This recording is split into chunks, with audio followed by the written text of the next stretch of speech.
on the page? Do you have an extra page that says the words? Because an extra page. You complained I have too much already. I don't want to put anything extra. I don't want the page to be extra. yeah, I could not find. You should have taken a logical approach. Oh snap! God. What time is it? Yeah. This is too much. Meaningful feedback, not just like checking box. Yeah. Yeah. That Oh, was too definitely- late. Too late. Here's your knowledge and I love these pages. Stencil, yes. Yeah. It's right here. I've been doing this. All right. You guys want me to let you know when- I think that was like a program too. Like, It's the guy that does the art classes after school. who was it? What's in it? I don't know. I met him a couple times when I was coming here to so he does it right now, like, you know, big room. That one is for Talia. I would fill that right now. Okay, guys, we're gonna jump right into the next one. It's a true joy and a jubilant occasion to bring together. Double J's. Yep. Rosie and Zuli and Lauren, whose work I think overlaps and intersects in quite powerful ways. I want to give them a chance to talk through their work. I'll give them a couple-minute warning. Resilience is the name of the game, so I'm going to be passing out resilience rubrics to guide us a little bit. And thank you. The floor is yours, you guys. Cool. Thanks for coming. Thanks for coming. Who's first? We're in this group. We're all going at the same time. How about that? Okay, so I'm happy that we're teamed up on this. I feel like all of our projects have a lot of relatedness. I mean, it all specifically relates to people who identify as women, has a lot to do with impact of assault, abuse, things like that, dealing with confidence, dealing with healing from trauma.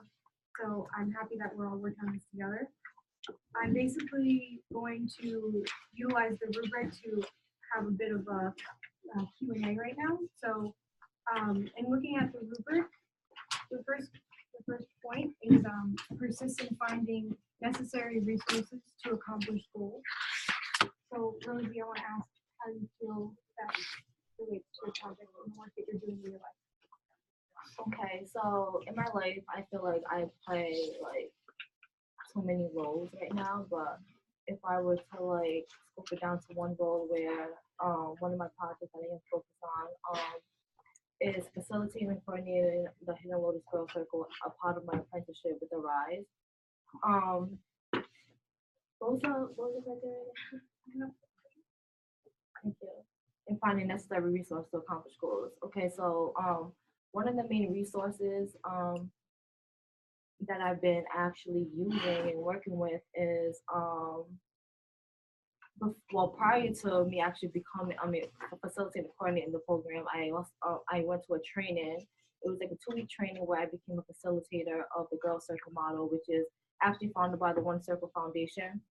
And this model is promotes resiliency in young adolescent girls, where it's actually used in like juvenile like delinquencies and high school programs, Boys and Girls Club throughout the whole nation, right? So I became facilitator, which this nonprofit is actually out of California, and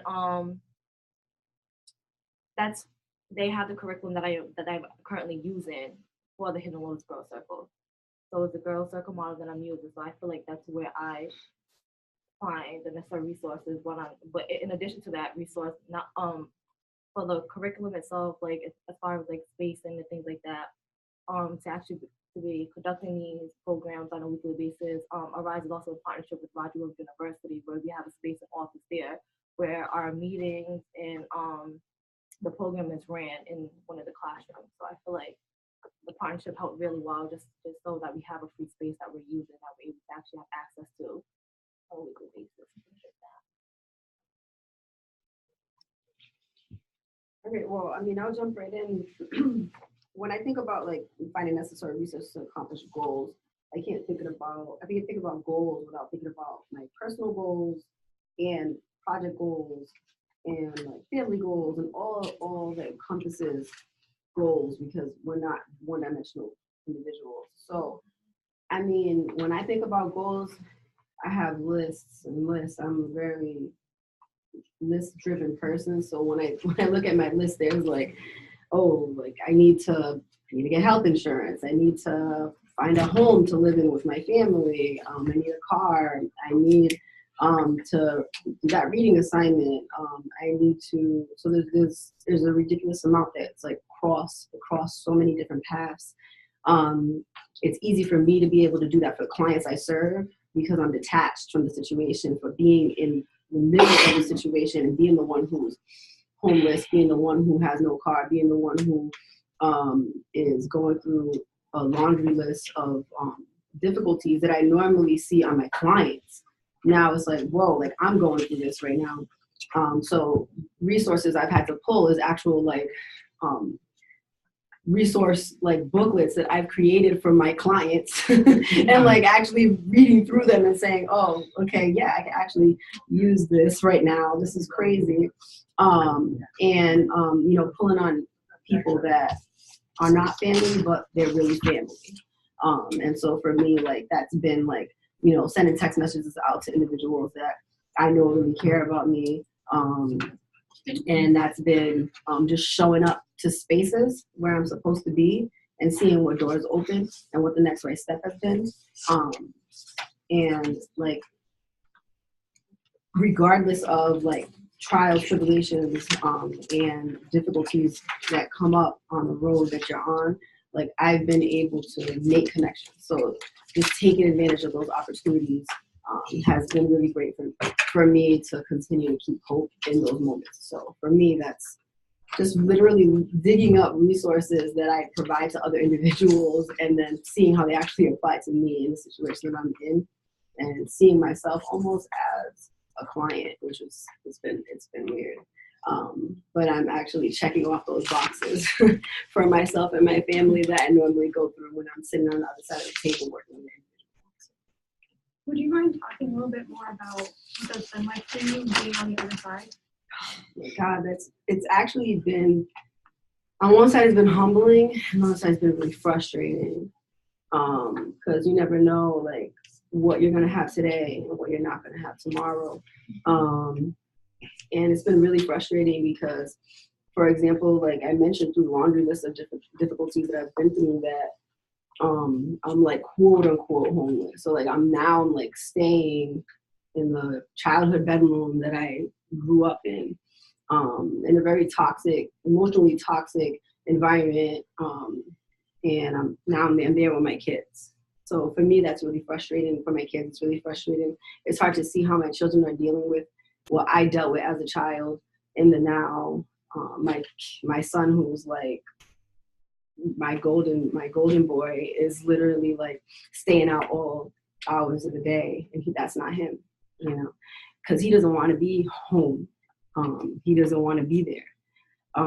My daughter is crying all the time, you know. So yeah. I like that I appreciate the fact that you talk about resources and not just physical resources, like this is how I can find a house, but also like emotional resources that you need.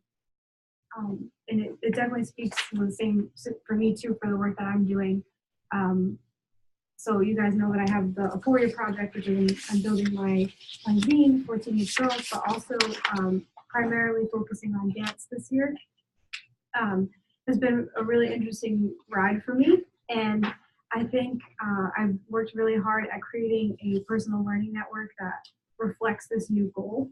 So not only am I like trying to establish relationships with people who can teach and provide a different lens for me to work through with trauma and dance, but also like just changing my own schedule and leaving my full-time job so that I can like prioritize dancing and make this a bigger part of my life. I feel like just time is a resource that I had to create on its own.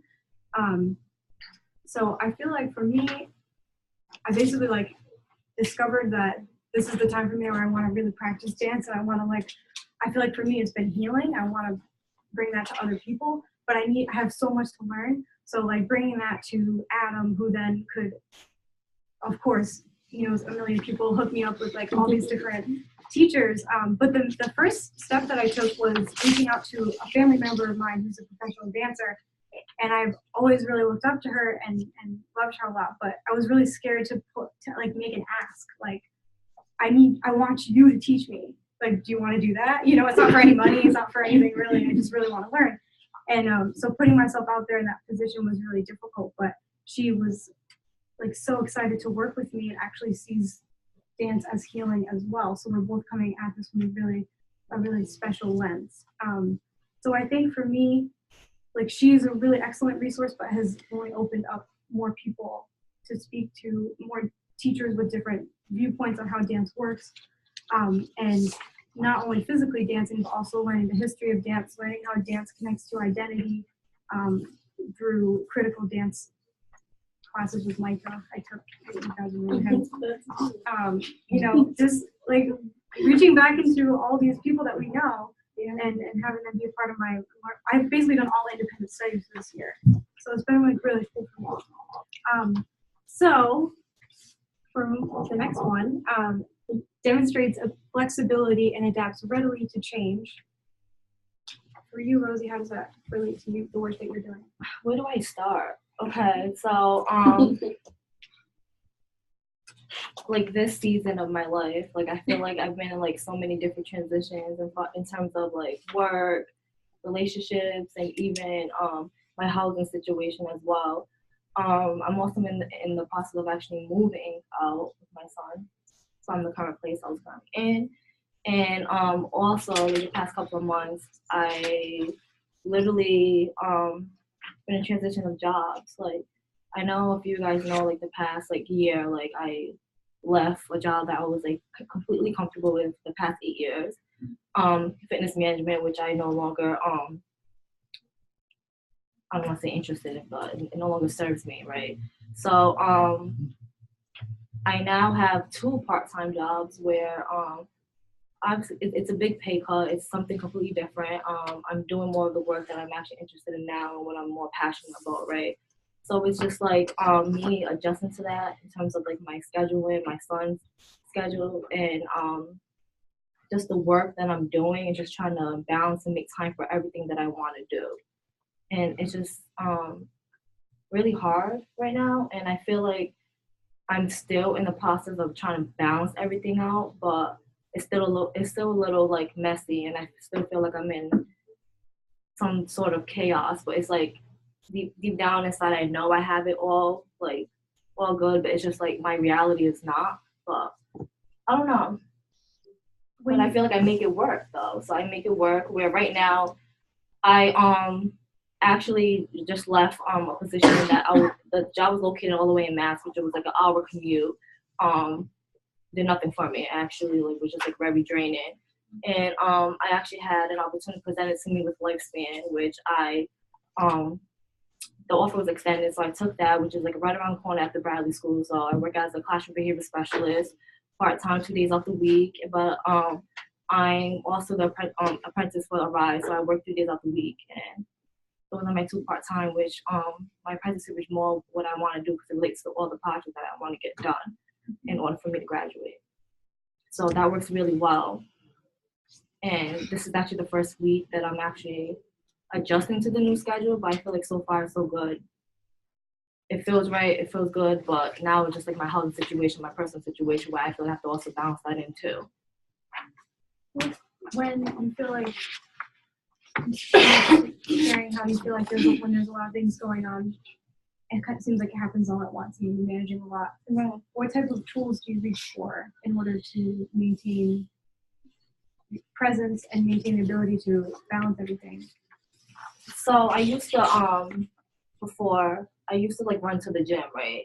Fitness used to be like my escape, which I haven't worked out in like a really long time, and I feel like I've been actually maintaining. So that's actually growth for me. So now I feel like I'm running towards something else that's making me feel good, and that is just literally taking the time out of my day and just blocking everything out. Like I sit in my room and I just like listen to music, which I haven't done since I was like in like high school. So I'm able to actually run away from everything and not think about anybody and not think about my situation, just listen to music. And that's what I've been finding myself doing a lot lately, instead of going to the gym, which the gym used to be my escape.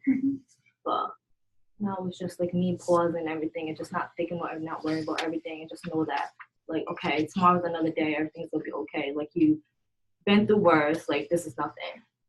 So, walk in the park, Rosie, just get your shit together. And that's it. Thank you. All right. Yeah, I mean, for me, it's just really figuring out like what is the fire of the moment. So I mean, with all the things that are going on in my life, not only coming here on Mondays, but also going to the Institute for Nonprofit Practice on Tuesday nights, and dealing with that whole other cohort dynamic, which I'm new to, and all the reading and the work that's involved in that, and then all of the personal situations that are going on in my life. And it's just kind of like, okay, for this half an hour, what is the most important thing that's going on in the moment? And I'm trying to be present, and just kind of balance my priorities. So for right now, if my daughter's crying, I'm gonna sit with my daughter and I'm going to make her happy. And if I have a half an hour block of time where I could read, I'm gonna read.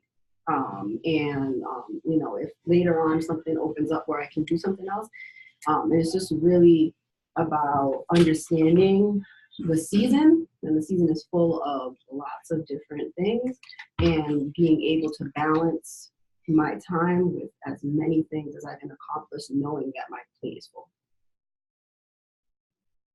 Thank you. For me, I feel like being flexible is really important within both my projects. So because my zine project is with three other women, so there's 4 of us all together, it can be really difficult to maintain a consistent meeting day every week and a time. Our schedules are crazy. We're grad students, undergrad students, working full time, etc.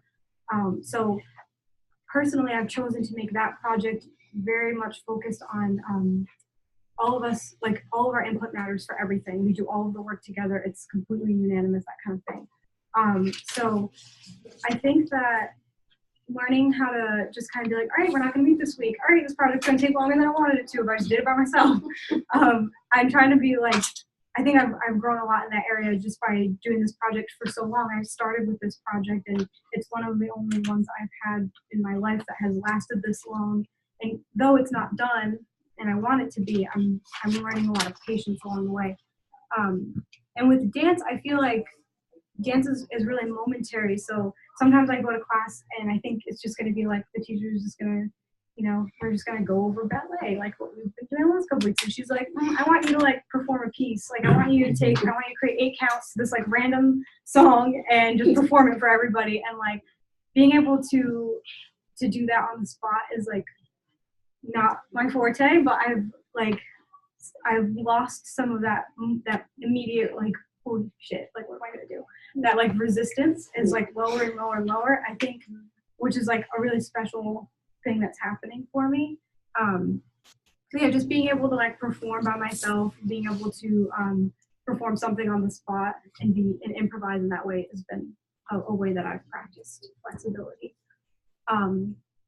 So moving on to developing and accessing a system of supports. I think we talked a little bit about this before. How do you feel supported in the work that you're doing? How do you maintain that support system that you have? So of course my academic and my work aspect of my life, like I have a big support system, and that's like my learning team, my learning plan team, as well as like my mentors, which is like my aunt and Todd, and of course Adam when I need them, and everyone else, but of course like my friends too. I mean, right now I feel like one of my issues that I'm dealing with personally is like the support system I thought I had, which has collapsed, and that's why I'm in the situation that I'm in now, where I'm trying to transition over. Like, okay, like you have to be on your own because the support system that you once thought you had is no longer exists. But then as far as like my academic work, like I feel like I have way more than enough support, and that's been what's really helping me pull through it to even be resilient in my personal life.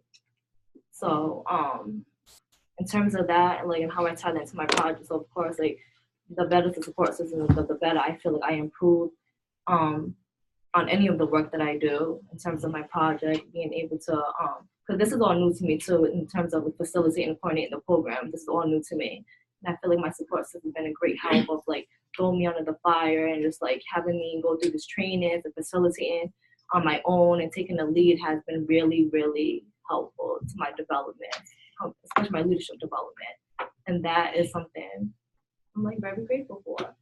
Even though like there's so many times where I feel like I'm uncomfortable, but I know I'm getting out of my comfort zone and that's something I need and very appreciative for. But my support system, I feel like it's there and solid. But my personal life is just like, but just like I'll get through. Yeah, I mean, I definitely feel you when you were talking about how the support system that you thought you had, and when shit hits the fan and you realize, like, when you actually need help, it doesn't exist.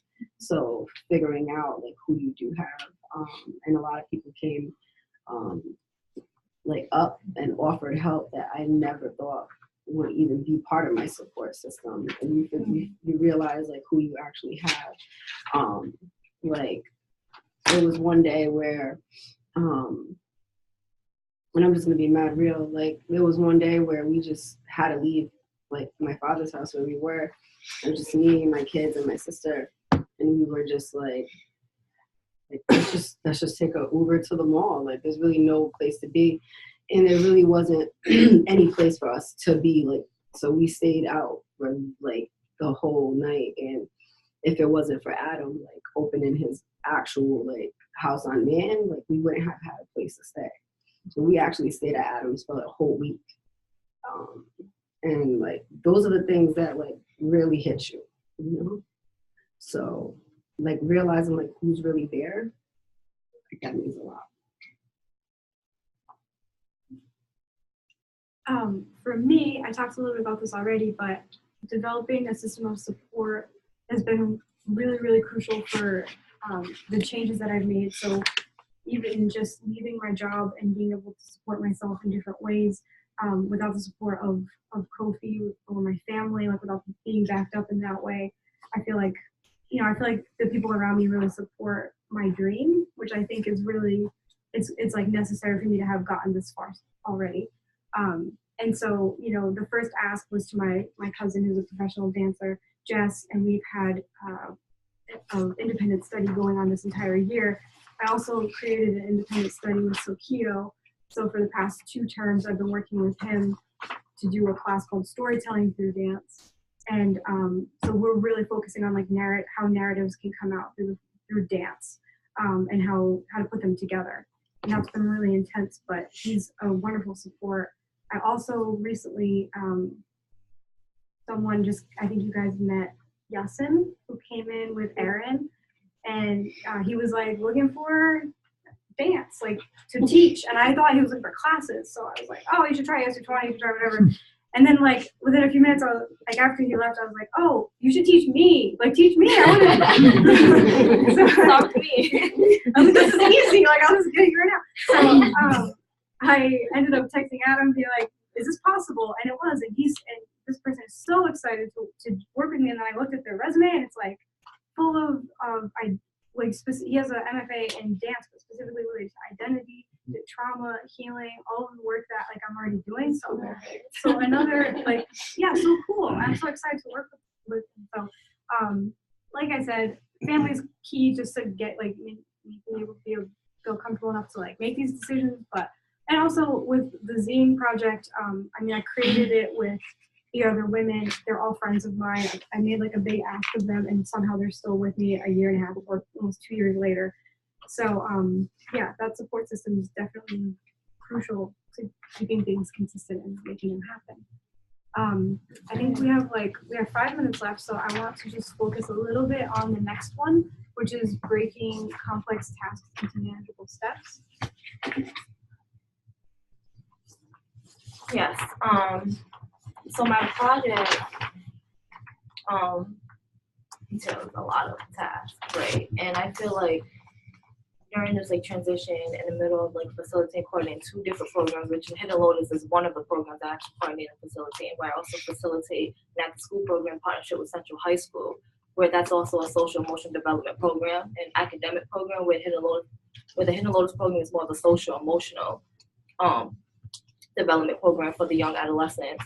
So in between 2 programs, there's like a lot of like preparation and coordination in terms of like making sure. Right now, I feel like making sure like there's snacks and food available for the children, and making sure like my lesson plans are on point for the following week and things like that. And then in addition to the programs, as an apprentice, I also have to deal with other tasks that requires my days where I'm at the office till like 7:30 and things like that, just like random events and like trainings that I have to attend.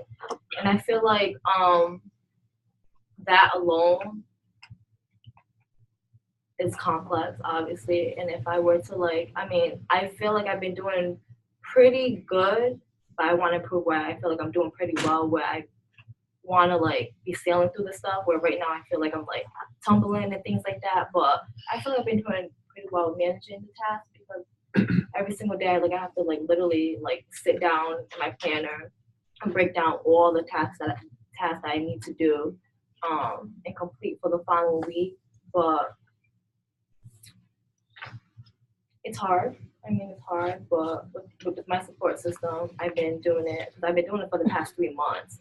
And I just feel like it's been taking a lot of my time, but that's what it's supposed to do. And I don't know, there's like so much on my plate, but I feel like I'm able to like separate everything and make sure like everything's completed in a timely manner. So. The only thing that I'll say is that my cohort at the Institute for Nonprofit Practice is very helpful. They have a lot of really cool resources throughout the community. And so I knew that, and going into like doing presentations there, I set up like opportunities for them to provide me feedback specifically for what I was looking for. And so I got a lot of really great feedback and resources, and I've created like a PowerPoint, an Excel spreadsheet with like different categories of, areas that I need to tackle of my project, my life, and like the resources available. And then they're helping me to create next steps for each one of those areas, which has been really important for me because I'm a big picture thinker and I always need to scale things down. So that cohort has been specifically helpful in that area because they hold you accountable. If you don't have a follow-up, it's like you drop the ball. So it's almost exciting to want to like say, hey, this is what I got to share. Here's my show and tell moment. And that has been really cool to have. Where I have a few guys are my family. They're brand new to me, so I don't consider them family yet. But they're really great people with great resources, and they're genuine in my smaller cohort, and they really have they're all invested. So I think that for me, like, they have been a really great resource to help me to break the complex thing into step-by-step things and showing me how to do that. This is something that I'm always terrible at. So I feel like since I started dance, one of the main things that has given me like a very physical example of doing this is learning how to count music. I have never like danced with choreography in counts of 8 until like a couple weeks ago. I've been doing this for like a year. And usually the person that was teaching me was like, we're just gonna like literally dance to the lyrics of a song. Which is cool, but like not always helpful when I'm generating a dance, which is what Sokia was having me do now. So he's asking me, not to learn choreography, but to build my own, and I've never done that before. His daughter is actually one of my students. Oh, that's so cool.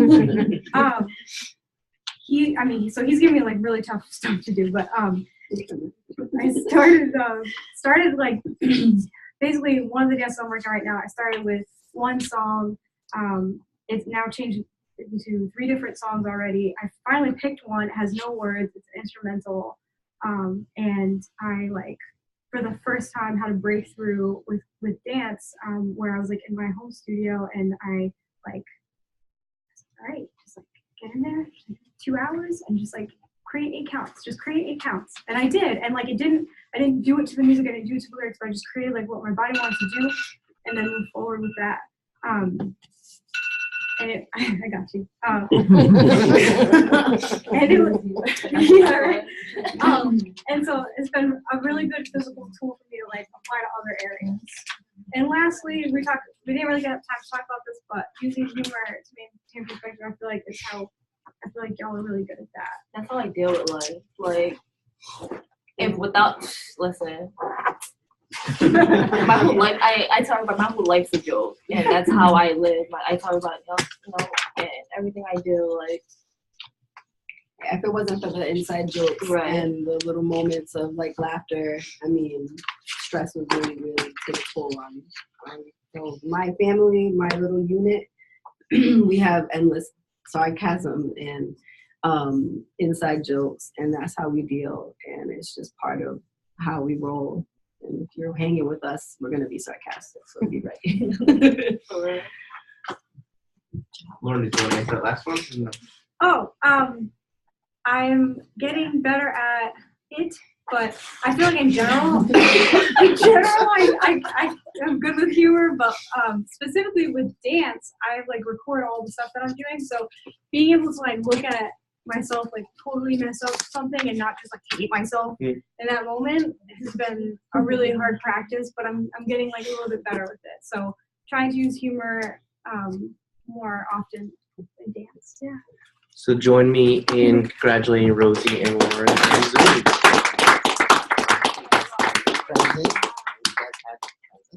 Thank you. So I'm gonna propose that Angel joins with Melanie and Michelle. Does that sound okay for time-wise and for David absence-wise? Yeah? Okay, cool. So let's take a stretch break, figure it out. So. Why do I know that? You guys don't. What the Again. One second.